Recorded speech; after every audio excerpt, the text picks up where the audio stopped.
Class 11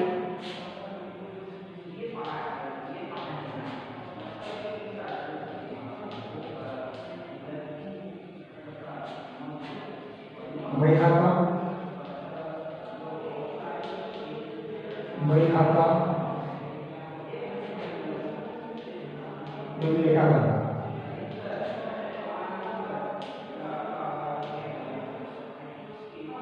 मैं खाता लिखा था।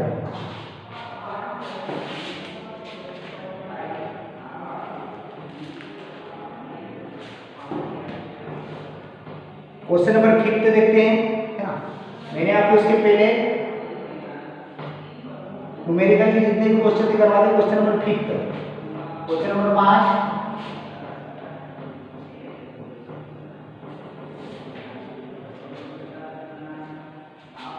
शरत द्वारा दी गई निम्न सूचनाओं के आधार पर लेखांकन समीकरण ज्ञात कीजिए। क्या ज्ञात करना है आपको? लेखांकन समीकरण ज्ञात करना है किसका? शरत का, है ना।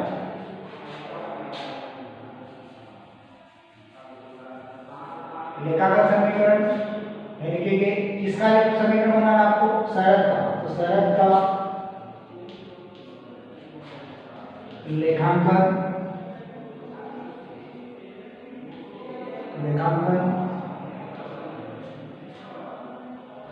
समीकरण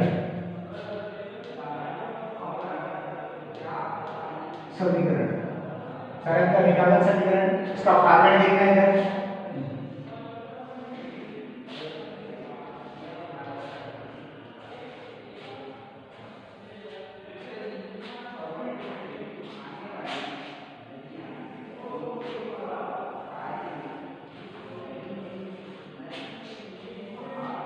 शरत का लेखांकन समीकरण है, सबसे पहले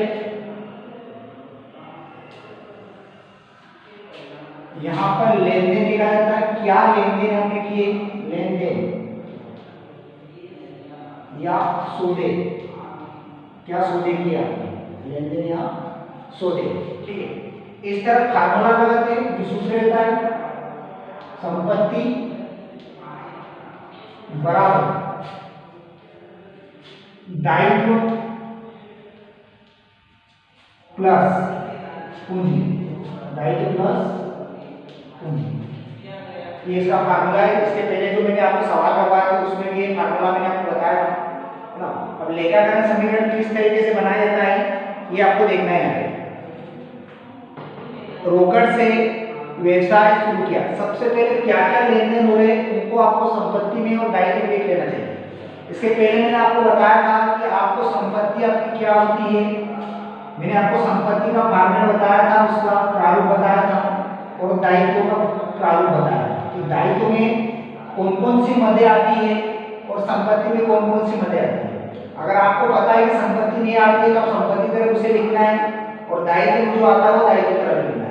अगर आपको पता नहीं कि संपत्ति क्या होती है और दायित्व क्या होता है तो आप अकाउंटिंग इक्वेशन लेखांकन समीकरण नहीं बना सकते, क्योंकि लेखांकन समीकरण बनाने के लिए आपको संपत्ति और दायित्व आपको पता होना चाहिए, आपकी संपत्ति क्या है और आपके दायित्व क्या है, ठीक है। इसके इसीलिए मैंने सबसे पहले आपको संपत्ति और दायित्व के बारे में बताया था। अब देखिए यहाँ पर रोकड़ से व्यवसाय शुरू किया है, आपने रोकड़ से व्यापार शुरू किया है। जब आप रोकड़ से व्यापार शुरू करते हैं तो रोकड़ कहाँ पर आती है? आपकी संपत्ति तरफ। और जब भी आप रोकड़ से व्यापार शुरू करते हैं तो जनरल एंट्री बनती है रोकड़ खाता डेबिट टू पूंजी खाता, है ना। ये दो इफेक्ट होते हैं संपत्ति में, रोकड़ खाता डेबिट टू पूंजी खाता। तो आपकी रोकड़ हमेशा संपत्ति में आती है, तो सबसे पहले आपको रोकड़ खाता खोलना पड़ेगा संपत्ति तरफ। दूसरा खाता आपको कौन सा खोलना पड़ता है? पूंजी खाता, जो ऑलरेडी वहां पर खुला हुआ है आपका पूंजी खाता। दो इफेक्ट होते हैं इसमें, एक रोकड़ पे और एक पूंजी पे। सेकेंड है सुरेंद्र से माल खरीदा 10,000 रुपये, ठीक है। अब देखिए यहाँ पर सुरेंद्र से आपने माल खरीदा हुआ। अब सुरेंद्र से अगर आप माल खरीदते हो इसका मतलब वो उधार खरीदा। नाम तभी आता है जब आपने उधार परचेस किया हो, उधार खरीदा हो। अगर आप किसी दुकानदार के पास में जाओगे और कोई, जैसे मान लो आपने बुक खरीदी, बुक परचेस की, बुक खरीदी, अगर आपने उसे रोकड़, जैसे मान लो बुक की कीमत है 300 रुपये और आपने उसे रोकड़ दे दी तो आपका नाम नहीं लिखेगा। बट अगर आपने उसे पैसे नहीं दिए तो आपका नाम लिखेगा। तो इसका मतलब क्या, नाम का मतलब होता है उधार खरीदी हुई। अगर रोकड़ शब्द आता तो आपने नकद में खरीदी, केस में खरीदी, इसलिए आपने सुरेंद्र से उधार में खरीदी की, सुरेंद्र से आपने माल खरीदा उधार। तो माल हमेशा स्टॉक में रखा जाता है। कहां पर रखा जाता है? स्टॉक में। और स्टॉक हमेशा क्या होती है? अपनी संपत्ति होती है, इसलिए स्टॉक आपने यहाँ पर बोला। दूसरा, अगर आप उधार परचेज करते हो, ठीक है, अगर आप उधार परचेज करोगे तो आपके दायित्व बढ़ जाएंगे। क्यों? कि लेनदार बढ़ जाएंगे, क्योंकि लेनदार को कभी ना कभी आपने जो माल खरीदा था उसे वो उसके पैसे चुकाना पड़ेगा, ठीक है। यहाँ पर दायित्व में आपके लेनदार आ जाएंगे, लेनदार, ठीक। थर्ड इफेक्ट पे देखते हैं। श्याम को माल बेचा, लागत 1500 रुपए, 1500 रुपए की लागत का माल आपने 1800 रुपए में बेचा। अब यहाँ पर देखिए श्याम आया, अब यहाँ पे उधार माल बेचा आपने। देखिए, आप खरीदते हो तो लेनदार बढ़ेगा और बेचते हो तो देनदार बढ़ेगा। तो आपको यहाँ देनदार का आपको होना पड़ेगा, देनदार, देनदार का फॉर्मूला, ठीक है। अगर आप खरीदते हो, उधार खरीदते हो तो लेनदार दायित्व में बढ़ेगा, उधार बेचते हो तो अपनी संपत्ति पे आपको अकाउंट खोलना पड़ेगा देनदार का। अगर आप नगद बेचते थे, यहाँ पर रोकड़ में आ जाता तो देनदार नहीं खुलता। बट क्या है कि आपने नाम आया इसका, तो आपने क्या करा है? उधार माल बेचा हुआ। सारे इफेक्ट लिख लिए आप, वन बाय वन आप देखेंगे। फर्स्ट लेनदेन क्या सुधा किया आपने, वो देखते हैं। फर्स्ट सुधा आपने किया है, रोकड़ से व्यवसाय शुरू किया, रोकड़ से व्यवसाय शुरू किया, रोकड़ से व्यवसाय शुरू किया। रुपीस, कितने रुपए से आपने स्टार्ट किया? उससे 25,000 रुपए से आपने अपना व्यापार शुरू किया है, 25,000। तो मैंने कहा है कि आप व्यापार स्टार्ट करते हो, व्यापार प्रारंभ करते हो, तो आपका सबसे पहला एक इफेक्ट रोकड़ पर होता है, दूसरा आपका पूंजी पर होता है, ठीक है। और जनरल एंट्रीज की अगर आप बात करोगे तो रोकड़ खाता डेबिट टू पूंजी खाता होता है। आपने 25,000 से स्टार्ट किया, ये 25,000 रुपये आपकी रोकड़ है, और आपकी सेकंड इफेक्ट आपकी पूंजी में होगा 25,000। बाकी जो आप बोल रहे थे आपने ऑलरेडी, उसमें 0 कोई इफेक्ट नहीं होगा, स्टॉक पे 0, लेनदार भी 0 कर दिया, लेनदार आपके 0 हो जाएंगे, बस कैपिटल आ जाएगा। ये फर्स्ट इफेक्ट हो। जब तक आपके दो इफेक्ट नहीं हो जाते, दो लेनदेन नहीं हो जाते, आप नया समीकरण नहीं बना सकते। नया समीकरण बनाने के लिए आपको एक इफेक्ट, एक लेनदेन और करना पड़ेगा। अब सेकंड है, सुरेंद्र से माल खरीदा 10,000। आपने किससे माल खरीदा हुआ है? सुरेंद्र से, सुरेंद्र से माल खरीदा, सुरेंद्र से माल खरीदा है रुपीस 10,000, 10,000 रुपये में आपने सुरेंद्र से माल खरीदा। अब आपने 10,000 में सुरेंद्र से माल खरीदा हुआ यहाँ पे, तो नाम आया है, इसका मतलब उधार खरीदा है। अगर नाम नहीं आता तो अपन समझते केस में खरीदा, नगद में खरीदा। यहाँ पर सुरेंद्र से आपने उधार में माल खरीदा हुआ है, तो सबसे पहले आपने माल खरीदा है कितने का? 10,000 रुपये का। आपके पास क्या आया? माल है। अगर आप जनरल एंट्रीज बनाने जाओगे तो जनरल एंट्रीज बनेगी, है ना, माल खाता डेबिट टू सुरेंद्र, मतलब परचेस खाता डेबिट टू सुरेंद्र, ये क्रय खाता डेबिट टू सुरेंद्र आता है। अब देखिए, आप माल को कहां पर रखते हैं? स्टॉक में रखते हैं। अगर केस में खरीदते हैं, केस में से माइनस हो जाता है, लेकिन आपने उधार खरीदा हुआ है तो आपके सबसे पहले तो 10,000 रुपये आपके स्टॉक में डाल दीजिए, क्योंकि कहां पर माल को रखते हैं? स्टॉक में रखते हैं, यहाँ पर। दूसरा 10,000 रुपये आपने सुरेंद्र से उधार में खरीदा हुआ, वो लेनदार है, कभी ना कभी आपको पैसे देने पड़ेंगे, 10,000 रुपये आपको लेनदार में डालना है। बाकी ये 0, रोकड़ पे कोई इफेक्ट नहीं हुआ, लेनदार पर कोई इफेक्ट नहीं हुआ, है ना, प्लस कैपिटल कोई इफेक्ट नहीं हुआ। दो लेनदेन के बाद में एक न्यू इक्वेशन बनाते हैं, आपने दो ट्रांजैक्शन करते हैं, यहाँ पे नया समीकरण बनाएंगे।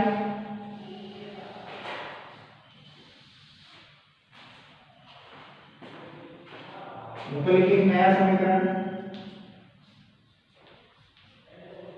नया समीकरण। नया समीकरण 25,000 और 0 को जोड़ा तो आपकी रोकड़ रहेगी 25,000 रुपये प्लस आपका स्टॉक है 0 और 10,000, यहाँ पर आपका स्टॉक हो जाएगा 10,000 रुपये। अभी आपने लेनदार पर कोई लेन देन नहीं किया इसलिए 0, लेनदार आपके 10,000 रुपये प्लस पूंजी आपकी है 25,000 रुपये। अगर आपको मैच करना है कि आपने क्वेश्चन सही कर रहे हो कि गलत कर रहे हो तो आप मैच कर सकते हैं। ऐसे नया समीकरण जब भी बनता है यहाँ से आप उसको मैच करके देख सकते हो कि आपने सही किया है कि गलत किया है। कैसा तरीका है, देखिए बराबर के उधर जोड़ोगे 25,000 को 10,000 को जोड़ा तो 35,000 बनता है। इस साइड का टोटल में आप देखोगे 25,000 और 10,000 35,000, इसका मतलब बराबर बराबर इक्वल है। थर्ड है आपका श्याम को माल बेचा, लागत दे रखी 1,500 और 1,500 रुपए का माल आपने 1,800 रुपए में बेचा हुआ, ठीक है। यहाँ पर लिखेंगे श्याम को माल बेचा, लागत है 1,500 रुपये दे रही लागत और आपने रुपीस बेचा है उसे 1,800 रुपये। 1,500 रुपये का माल आपने 1,800 रुपये में बेचा। किसको बेचा है? श्याम को बेचा हुआ है। अब देखिए श्याम अगर नगद में बेचते तो अपने केस में जुड़ जाता, लेकिन आपने क्या करा उधार बेचा श्याम तो 1,800 रुपये में बेचा हुआ श्याम को तो आपके देनदार को देनदार मतलब कभी ना कभी 1,800 रुपये उससे आपको लेना पड़ेगा। 1,800 रुपये आपने देनदार के लिए दिया 1,800 रुपये, ठीक है। अब आपके पास में टोटल स्टॉक है 10,000, उसमें से आपने 1,500 रुपये का माल बेच दिया, ये 1,500 रुपये आपके 10,000 में से कम हो जाएंगे, ये स्टॉक खत्म हो जाएगा, ठीक है। 2 रुपये मैंने कहा है कि जब भी आप बेचने की एंट्री करोगे तो उसके 3 इफेक्ट होते हैं। कितने इफेक्ट होते हैं? 3 इफेक्ट होते हैं। पहला इफेक्ट होता है अगर केस में रहता तो केस में इफेक्ट होता, स्टॉक में इफेक्ट होता है, बट आपने उधार देने से देनदार 2 इफेक्ट और एक इफेक्ट होता है आपका पूंजी पर, ठीक है। अब यहाँ पर देखिए आपने 1,500 रुपये का माल 1,800 रुपये में बेचा हुआ है, मतलब 300 रुपये का आपको लाभ हुआ, प्रॉफिट हुआ। ये लाभ आपको पूंजी में जोड़ना है, जो कभी ना कभी 300 रुपये का उसको यहाँ पर पूंजी में जोड़ना, जो कभी ना कभी मिलना ही उसे, ठीक है। केस पे कोई इफेक्ट नहीं हुआ है इसलिए 0 आ गया यहाँ पे, ठीक। बराबर उधर लेनदार में कोई इफेक्ट नहीं इसलिए 0 और पूंजी में इफेक्ट हुआ। इसके बाद नया समीकरण बनाएंगे।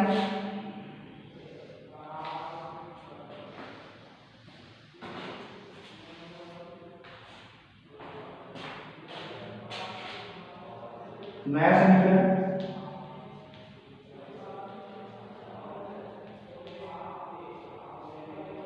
समीकरण रोकड़ आपके पास 25,000 आपकी रोकड़ हो गई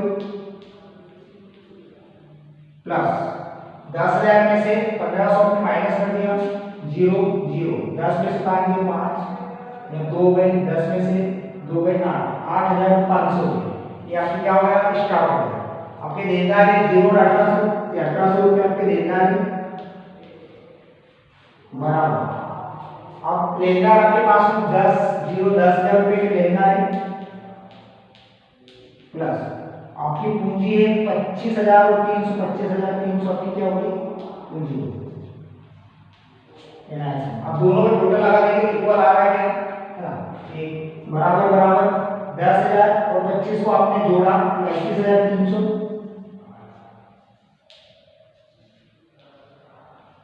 35,300 ढाई की तरफ का टोटल इस तरह का टोटल जोड़ेंगे 25 और 8 33 और एक 34 और एक 35,300 दोनों ही बराबर बराबर 35,300 दोनों इक्वल है ना। इस तरीके से आपको नया समीकरण बनाना है ना। फार्मूला प्रारूप आपको दे रखा है, अगर नाम हो तो उसका नाम डालना है ना, शरद का लेखाकरण समीकरण, है ना। अगर नाम नहीं हो तो डायरेक्ट आपको लेखाकरण समीकरण लिखना है। सबसे पहले फर्स्ट कॉलम में आपको लेन देन या सौदे जिसे बोलते हैं वो लिखना है। फार्मूला मैंने आपको पहले भी बताया था इसका सूत्र कि संपत्ति बराबर दायित्व प्लस पूंजी, है ना। अगर जो भी उसके बाद क्वेश्चन को सबसे पहले पढ़ना है आपको एक बार अच्छे से कि क्या क्या लेन देन हो रहे हैं और उसका कहाँ पर क्या इफेक्ट होता है वहां पर लिखना है, ठीक है। जैसे आपको संपत्ति में अगर आपने प्रारंभ किया रोकड़ के इफेक्ट में रोकड़ लिखना है, स्टॉक देनदार जो भी क्वेश्चन के अंदर इफेक्ट हो सबसे पहले उन सभी को आपको एक बार लिख लेना है। दायित्व में तो दायित्व में उसके लिए लिखना है और संपत्ति में तो संपत्ति तरह लिखना है। उसके बाद आपको क्वेश्चन स्टार्ट करना है इस तरीके से।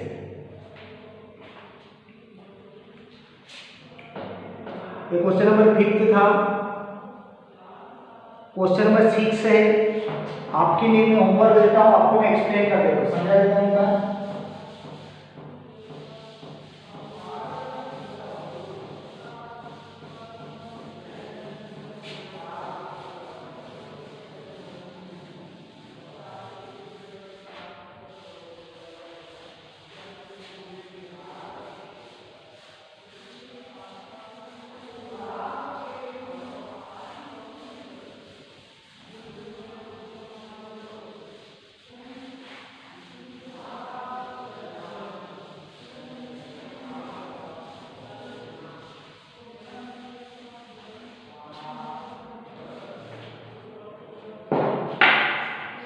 क्वेश्चन नंबर 6 में मेसर्स पूर्णचंद्र एंड सन्स के निम्न व्यवहारों के आधार पर लेखाकरण समीकरण बने। जिसे यहाँ पर सरल लिखा हुआ है वहां पर आपको क्या डालना है, जो जिसका भी नाम है चंद्र एंड सन्स लिख देंगे आपको, चंद्र एंड सन्स उसका नाम डालोगे चंद्र एंड सन्स का लेखाकरण समीकरण, ठीक है। अब यहाँ पर इफेक्ट हो रहा है, रोकड़ से व्यापार शुरू किया, आपने क्या किया है, रोकड़ से व्यापार शुरू किया तो रोकड़ और पूंजी पर इफेक्ट होता है। मैंने जैसे आपको बताया था फर्स्ट इफेक्ट कहाँ पर होगा, अगर आप रोकड़ से व्यापार शुरू करते हो तो एंट्री बनती है रोकड़ खाता डेबिट पूंजी खाता, तो एक इफेक्ट रोकड़ पे हुआ, दूसरा पूंजी पे हुआ। जो भी लेन देन करोगे उसके दो इफेक्ट होंगे। दो इफेक्ट कहाँ होते हैं, सिर्फ अगर आप माल बेचने की एंट्री करोगे, बेचने की एंट्री करोगे तो उसके 3 इफेक्ट होंगे। कितने इफेक्ट होंगे, 3 इफेक्ट होंगे। इसके अलावा सभी के 2 इफेक्ट होते हैं, उसके 2 जगह आपको एंट्री करना है ना। व्यापार प्रारंभ किया आपने तो पहला आपको रोकड़ पर इफेक्ट होगा, दूसरा पूंजी पर इफेक्ट होगा, बाकी 0 आ जाएगा, है ना। सेकेंड पॉइंट की बात करते हैं, उधार माल खरीदा। अब आपने यहाँ पर उधार माल खरीदा है, आपके पास माल आया तो आपने स्टॉक में रख दिया।